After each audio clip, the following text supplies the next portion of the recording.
As we celebrate the International Day of the Girl Child, Signature TV is discussing the girl child challenges of existence and progress in the world of today. Our guests are two very interesting young ladies. To my left is Angel Chuks-Roni. She's a student leader and a public speaker. And to my right is Prosper Ayin Ifatuchuku. She's a student and a girl child advocate. Good morning, ladies, and thank you for joining me on the show. Good morning. Angel, Prosper. I'm sure we're going to have a very good conversation this morning, yeah? So today is International Day for the Girl Child. I'm going to start with you, Angel. So when you think of today, what comes to your mind? When you think of today being a day when the girl child is celebrated, talked about, challenges, opportunities, impact, what comes to your mind? Well, when I think of today as the International Day for the Girl Child, I think of it as a day of recognition, a day of remembrance, a day where we get to be reminded who we are and how important we are to society. Absolutely. So it does mean a lot to me because I don't think that girls are always appreciated or reminded of their place, and so that's what I think about when I think of today as the International Day of the Girl Child. So what makes you think girls are not always recognized? There has to be a story or an experience or something like that. Why did you come to that? 'Cause I'm looking at you, you're not up to 30, obviously. Yeah. So what made you come to that conclusion? Yeah. Well, when I use the word recognized, I'm saying recognized in the sense that they're not always pushed to a place where they can stand out to be better. They are usually just trained for certain things and not really for a global platform. I don't know how I can explain that. So I think we had a conversation the other day where we talked about girls usually being trained for marriage. So that's the most things that you would see, like a girl being raised for marriage or just for like things that I don't want to call them mediocre things, but things that are small. Mundane. Exactly, mundane is better. So no one ever really talks to the girl child about, be out there, find your purpose, find your voice, speak to people, right? So I think that this is a day where we get to talk about that, and it doesn't always happen, especially in a society. Great. Was that your experience growing up? Yes. That was your experience. We'll get back to you, Prosper. What's your take on this? When I think about today, the International Day of the Girl Child, the story of the Nigerian girl isn't just one story, but I think this day is centered on the life of the girl. Okay. And this is a day for the world to not just a day for the world to stop and listen, to actually hear the voices of the girl, because there's so much that has been left unsaid, and this is the day that we can use to actually honor. Like she said, the girl child hasn't always been acknowledged and appreciated. We're groomed for one part of life and then we're left for the others to perish. But then this is the day for a girl to realize that all around she just has to be all she wants and needs to be, and not be apologetic about it, right? And this is the day for everybody to remember that. Absolutely. No, you did say that, and I'm quoting you, right? You said so many things concerning the girl child, has been left undone, unsaid. So my question to you will be, what are some of those challenges, if we are to pick them out? For example, maybe an issue of education, but not just that, because girls are actually doing very well in the area of education. So what other areas do you think so much has not been said, so much has not been done, things are swept under the carpet as regards to the girl child living in Nigeria and in Africa today? In leadership, in innovation, creativity, there is so much, and the bias, the expectations, the quiet ways, the subtle ways that the girl child has her voice questioned or ignored. There is so much, and then we see change nowadays. We're in the 21st century. A lot of things are getting better, but then there are still a lot of things that need to be done. There's still a lot. There is so much room for improvement. I get that. Now, let me talk to you, Angel. She said a couple of things in leadership, in tech. You did mention tech, in innovation. Those areas. But let's talk leadership. How do you see women in leadership in Nigeria, not just leadership in terms of business or in the economy, but also political leadership. How has the women fared, in your opinion, from your perspective? How have they fared? Yes. I think that society is not what it used to be before. How at least in so? the days of our parents, where a lot of things that women would participate in were talked down on. Yeah. It's not really like that now. Yes. So a lot of women are I like that you stepping said up. that. Yeah. Yeah. So a lot of women are stepping up, doing better, taking up positions, and people don't really complain about it. But you find that from time to time, things that a man would do, even in politics, that a woman would also do, they would not have a problem with a man doing it, but they would have a problem with a woman doing it. But that's not the focus of this conversation, right? So I believe that women are even doing well, even in politics now. And you're asking how I feel they have fared, and I think they fared quite all right. I mean, there are places where they can still step up and do better, right? But maybe for certain other reasons, they haven't really done that. And I think that I also want to address something about how, you're seeing them now in politics, but it started from somewhere. And so I want to speak to even the younger generation, right? Take initiative wherever you are. Okay. Because I find that, for example, I went to speak at an event a few months back, and I said to them, can someone give me a long sentence? I wanted to make an example so they could understand me better. And I said, can someone give me a long sentence? And the whole room was silent. And I said, if you don't volunteer, I will pick somebody. And when I picked a lady, because what I expect is that wherever you are, you take the lead. If someone says, oh, who can lead prayer for us? You take the lead. You just say, you volunteer, and you say, I. That's where it starts from. So people say, how are you so confident? You're not confident. Most of those things, you're even afraid. You're scared. But when you start from there, that's how you get to bigger platforms like that. And so I just wanted to use this opportunity rather to say that and put that out there. So what do you think are those issues holding the girl child back, from putting herself out there, she knows she's more, but she's afraid of, the biases, the people talking about them and things like that. What are those things? Are they cultural? Are they religious?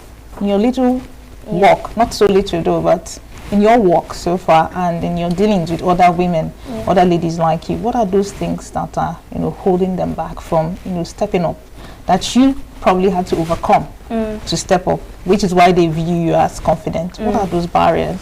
Well, first of all, I would say that we have been talked down on so much, and even unintentionally. So people who talk down on girls sometimes don't even do it with the intention to talk down on them. So you find that that's why I love my parents so much, and I'm going to have to appreciate them even now, right? Because there's nothing that I've told my parents I want to do that they've told me you cannot do, right? In fact, the first time that I told you I'm a financial instructor before we started this, the first time I held a financial intelligence class, I'm in med school, so people are like medicine, you can't combine medicine with anything else. So I said to my mom, I want to do this, and I had exams coming up, and she said to me, go ahead and do it, you can do it. She carried the advertisement on her head. They talk at the radio, right? So she even did all of that for me. So I want to first say that society has talked down on girls in ways that they don't even know. Sometimes a girl wants to step out and do something, and they're like,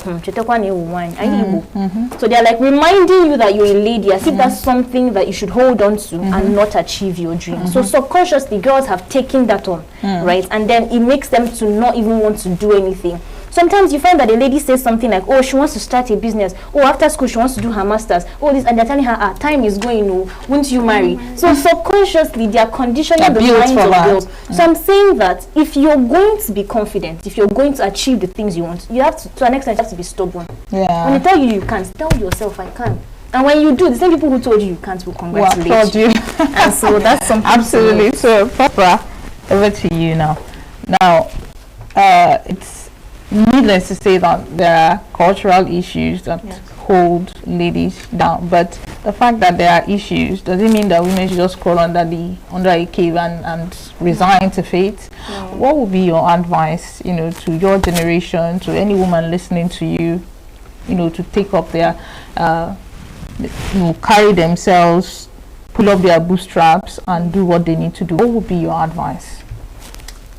Culture can be beautiful. Our culture is beautiful in the diversity, but it can also be a cage, and from times past we can see that the oppression has been centered to the girl child, and then there are a lot of things that we've been restricted from doing, from saying, and it's high time we have a paradigm shift. Tell us your story. My story. It seems as though you're speaking from experience. Tell us your story. How have you been able to overcome some of these societal biases? You know, you did hear Angel say she wanted to just do this financial thing, and she was encouraged. What has been the story for you? Okay, I would also say that my parents are actually very supportive. Absolutely. And you know, there's some people that live their lives and they just know what they want to do, and there's some people that have to try a few different things before they know what they want to. Apt. Yes. So growing up, the latter was me. Okay. And not like I didn't have a specific dream, but I just wanted everything. I wanted to try this out and know if that's what I'll be in the future. And then growing up, everybody wanted to be a doctor, and it was really a struggle. But growing up, it was a mixture of pressure and possibility. Like, you're told to behave, but you're taught to behave, but you're also told to be great. And there is so much on your shoulder, but you still need to protect your dream, keep in view who you are, who you want to be. So growing up, it was like that for me. Was there any time you had, well, altercation is a strong word, you had misunderstanding with your parents simply because you wanted to do something and they were like, don't you know, you're a girl, you should, you know, pedal down and probably study. Did you ever have that kind of conversation with your parents? Or anybody in authority? Yes. Tell us. Okay, so... Because I do remember. Yeah. When I was going to do my PhD, I just had my third baby. Oh. And one of the leaders in the faculty looked at me and said, did you say you wanted to do PhD? I said, yes, my name just came out. I said, okay, congratulations. But don't you think you're a little bit too young? Yes, I had to. Have you ever had that kind of, you know, please tell me about it. Okay, so I had been on Radio Nigeria for a few segments, and I was really open to it. I was like, I want more of this. And then I was talking to my friends about it, and like, I'm not supposed to focus on school. Let's do this university thing and keep the cycle going. And I'm like, not everybody's life has to go the same way. We're all heading built on the same path, and I don't like to be stoic. I don't like to be stagnant, and I like to try different things. And also in school, there was, I told my mom I wanted to start a show, and she was like, we could totally do it. Where do you want it? Do you want to be on radio? And I had told my teacher, my form teacher, because we were always in school, we were told to like have a close relationship with you so that things will not go unnoticed. And so she was like, don't you know you're supposed to do this? You're even too young for you want to be a radio personality. What? And there have been subconsciously, like she said, we already have these restrictions in our mind, because we've been told time and time again that this is the path you are supposed to follow. Do this thing and get married. Interestingly, have you heard about leadership efficacy? Okay, so leadership efficacy is this thing, is a social construct, right? Where it's assumed that a lady and a guy put in the same space, the lady with all the qualifications, right, and all the, you know, experience, and the guy probably not as much, but put them to a test. You find out that the guy believes he's a better fit because he's a guy, and the lady is like, oh, I don't know, maybe. Let's see how it goes, right? That's leadership efficacy, and guys have it like 100%. So you find out that the woman needs to prove herself more, talk to herself more, put herself under that belief mode that, look, I can shatter boxes, I can do it. But for the guy, it comes naturally. Yes. Okay, so let me ask you this question. Have you had a situation where you had to mentor someone? Because mentorship is so not just like volunteerism. Mentorship is not something that we do. When you speak to mentors, they tell you, oh, the young ones, they're not interested. They don't want to be mentored. Oh, the Gen Zs, they just want Big Brother, they just want entertainment. They just want to be singers and things like that. How has that played out in your space? Have you mentored anybody? Have you had that challenge of trying to tell someone, okay, let's do it this way, and he or she is like, no, I'd rather do it now, online thing, make money now? How has it played out for you? Okay, so I want to understand your question better before I answer. Yes. So you're asking if I've mentored somebody and that person was not exactly not uncooperative, wants the high life without going through the process. Has that ever happened? Okay, well, lucky for me, it's usually the people who are hungry enough for something that come around you. Yes, and so when I start mentoring them, that desire to do good or to do better is already there, right? And so they are willing to work no matter how long it would take. Or for example, when I have coaching sessions for people on teaching them how to invest, there are people who do come and say, you know, they want to make money like fast, and then I tell them, I say, this is not a get rich quick scheme. Good. Right? You're going to have to prepare your mind that it may take longer than you're expecting.